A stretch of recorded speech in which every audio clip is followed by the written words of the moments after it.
Tauyawo baba. Ndinonzi Neshamba, ndiri mutori wenhau. Ndonzi Andrew Neshamba.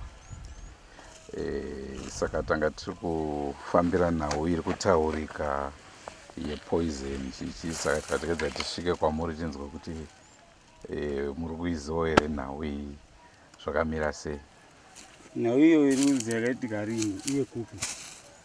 2005.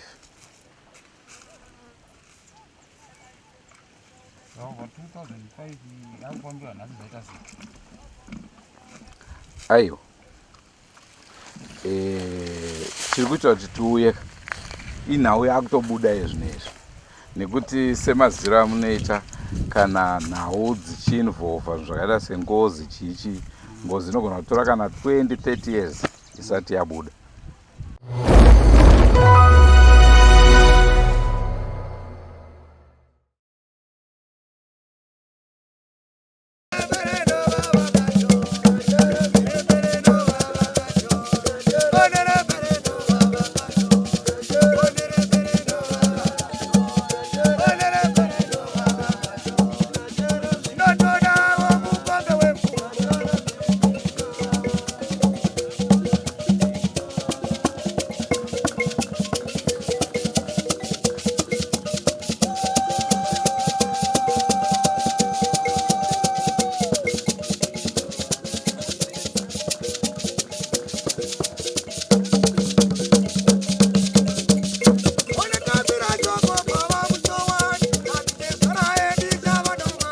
Tinokukwazisai muri yeZimbabwe. Kusangana kwatiri kuita nhasi rimwe zuva munotondera kapaya tichisvika kumhuri yainzi ndiyo ine munhu akabata poison. Poison iyo yakazoiswa muchikafu, mushakabvu akasvikira kudzama. Munotondera ipo paya kati chitandaniswa kunze bvai pano hatisi kuda kutaura nemi. Pari zuva ranhasika sekunzwa kwamakaita kuti kuri kuendwa kudare ramambo. Naizvozvo tiri munzira kuenda kudare ramambo, asiwo chazoitika ndechekuti mhepo yabva yabata zvakare ichitaura kuti inini handiurayiwe. Naizvozvo regai timbokupai mungonzwa mbichana zvavari kutaura, uyezve tigonzwawo nevemhuri kuti zviri kufamba sei, zvatanga sei, uyezve kuti tigonosvika kudare kwacho. Rangu zita ndinonzi Andrew Neshamba. Senguva dzese muri yeZimbabwe tinokurudzirai kusubscribe kuDrumas Media. Drumas Media, taking you to another level. Tisati tatanga chirongwa chedu chezuva ranhasi, chandingade kukuzivisai ndechekuti pava nemibvunzo yakawandisa, nekuti iyi yatiri kuti mhepo iri kubata iyi haichisiri mhepo yengozi, nekuti iri kutaura kuti ndiri chikwambo, asi mubvunzo mukuru manje unoti Nyakumhan'ara zuva rekuenda kudare rakwana ndiye akubatwa nemhepo yechikwambo. Ko chii chazoitika?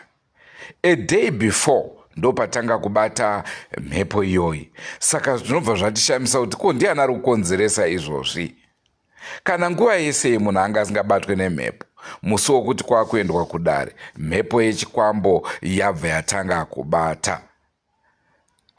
Inonzi spiritual warfare, maonera andiri kuzviita. Regai tipinde muchirongwa chezuva ranhasi tione kuti zvakamira sei, uyezve kuti kudare kwacho zvichafamba sei.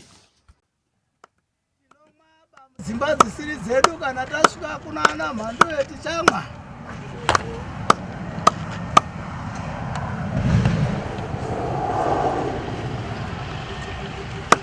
Ekanika matete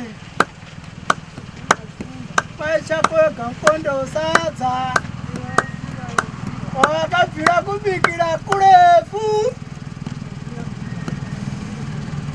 zvisi zvako unomwa bhati nomwa tega.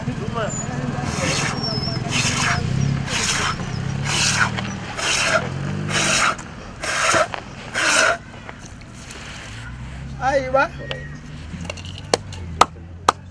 tatenda chakoreka.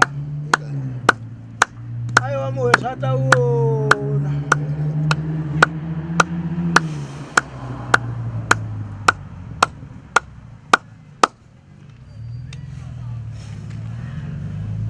Makapondiwa nani ko naye Manduwe?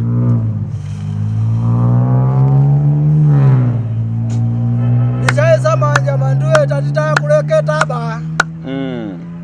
Tati tindoise manja. Totaurira bakunze. Anditi tinomusha. Ndizozo. Tilibe shokulewa ba. Kundotera omuheshayu. Tinojiwa ba. Tinomkombe unowawa. Ndizozo. Tikauraiwa isusu tinotumiwa kutera. Tiri zvikwambo takabva wesa katerere.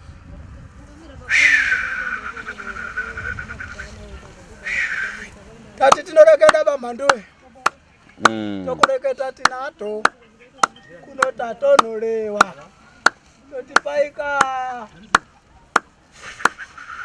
Tifembe tione kuenda mberiyo.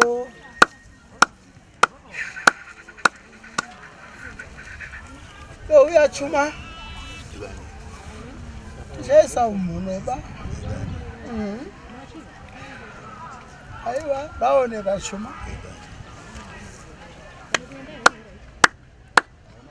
Bai mutambo uchiripo. Todzoka pamuchahororomo. Tione kufamba. Tione kusvika. Tinoenda nogosi, tinoenda nomberiba. Tione kusvika. Pamusoro imatete. Tozvitenda. Tinoda mhosva baisu.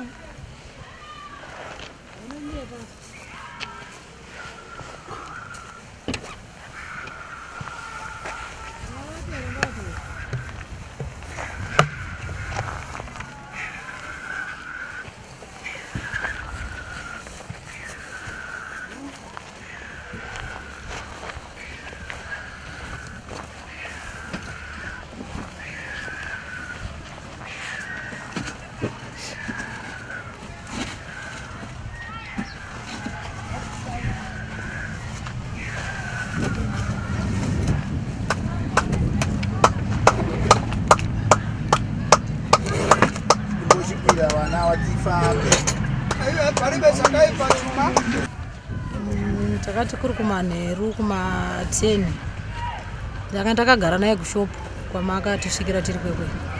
Ndobva angotanga kuti iwe vanhu vaive vaungana vari kuridza hosho wakundirangana, asi nini handina mwana anopambwa. Ndomatangira zvakaita.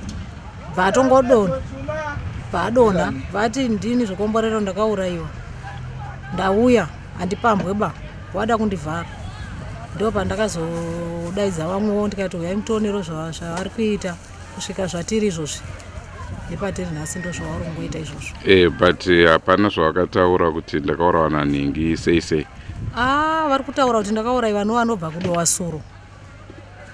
Hanzi ndakaurayiwa nevanobva paDowasuro. Ndo vanhu vakandiuraya. Ndikupi ikoko?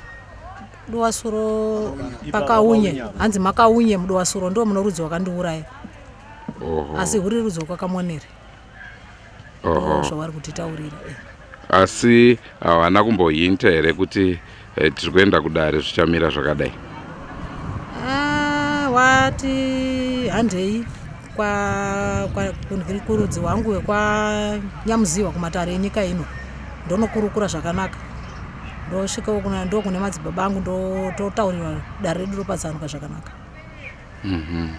Ndokutaura kwavari kuita. Zvakanaka. Indoitwa saka ichasidangaraga.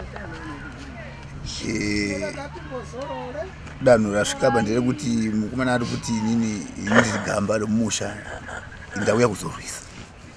Handipambiweba. Ndakaurayiwa. Saka kuuraya kwandakaita inini ndotuma kohwisa.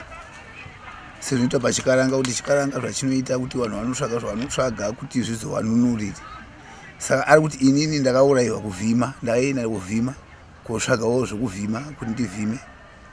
Ndinoona angati basa raaita. Saka basa raaita iro ndiro raakaurayiwa. Ari kubasa ikoko akabva aurayiwa ari kupi? Ari ikoko ndomatsanangura ari kuita. Semwana wangu akandizvara, ndini ndakazvara mwana upi? Yenyu. Saka ari kutaura achidaro kwandiri samai wake. Saka ari kuti aiwa handei ikoko tinoonana ikoko, wahombe tinoonana kupi? Ikoko. Mataura ari kuita iye ari kuti ini handisingozi, asi kuti inini ndikuda kununura nekuti ndautouya kuzonunura dare remumusha mangu ndo matauro ari kuita saka hanzi zvese tiri kuzvipedzera tasvika kwamama ndozvo matauro ari kuita ewa pakanaka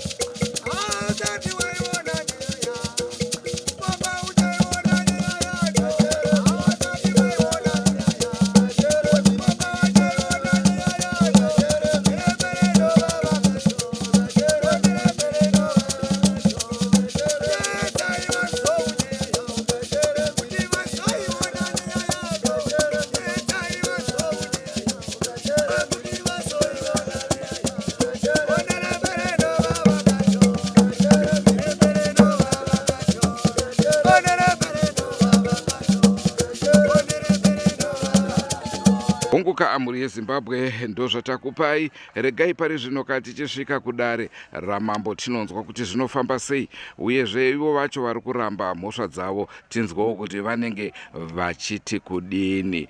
Naizvozvo rambai muinesu senguva dzese musakanganwa kusubscribe kuDrumas Media. Drumas Media taking you to another level. Andrew Neshamba rikava zita rangu. Ngasangane mune chirongwa chinotevera.